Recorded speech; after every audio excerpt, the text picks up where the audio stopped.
What's going on? What's going on? Educators, teachers, educational leaders, everyone else who is fond of and crazy about all things education. What's going on? Dr. JT Taylor here, CEO and president of Purpose Pushers LLC.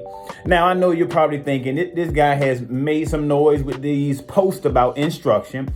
Has he ever been in education? Well, I do want to give you a little bit of background. And for those of you who don't know me, I've taught special education for 10 years, working with students who have been identified as having an emotional disability.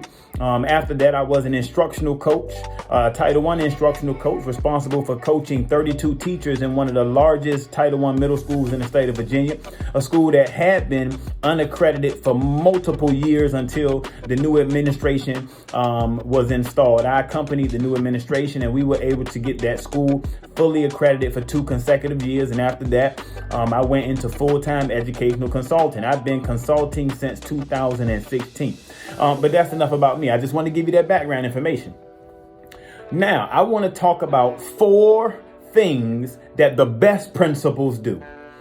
4 things that the best principals do. There are some effective principals all over the country. I had the pleasure and privilege of coaching 32 principals last year, coaching and supporting 32 principals across the country in many different districts, different demographics that they serve.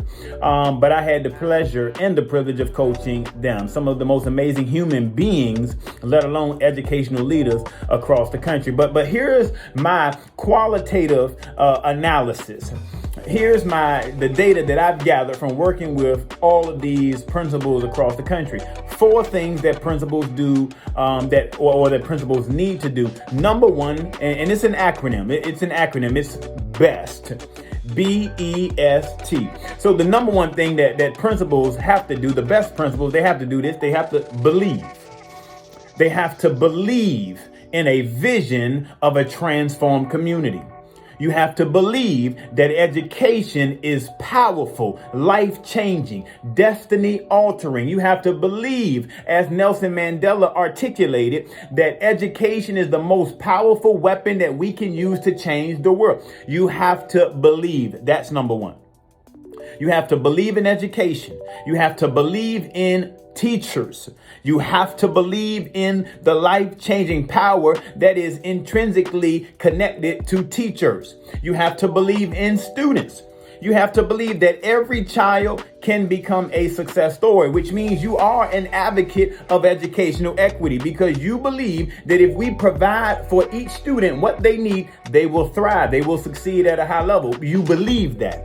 You believe in parent and family engagement. You believe that if you can increase parent and family engagement, that we can transform the community. So you believe that parents are not just people on the outside or external factors to the school, but they're intrinsically connected, that they're essential to the school.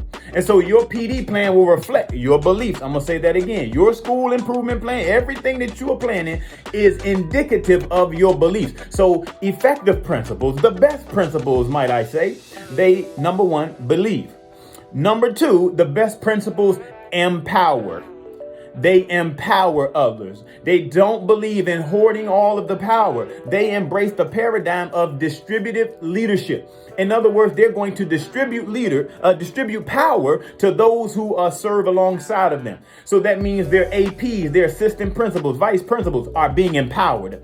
Their instructional leadership team may include instructional coach, may include math specialist, reading specialist, behavioral interventionist, dean, whomever is serving alongside of them. When they aggregate and disaggregate data, they believe in empowering those, not micromanaging, not continuing to stand behind them looking over their shoulder. No, I'm going to empower you. Why? Because I need you. We cannot do this work by ourselves. No one can transform a community or lift a school that is a low-performing school to a high-performing school alone. They have to do it with a team of committed individuals who are energized about the vision. So they believe as well, and then they are being empowered to do their job by that principle.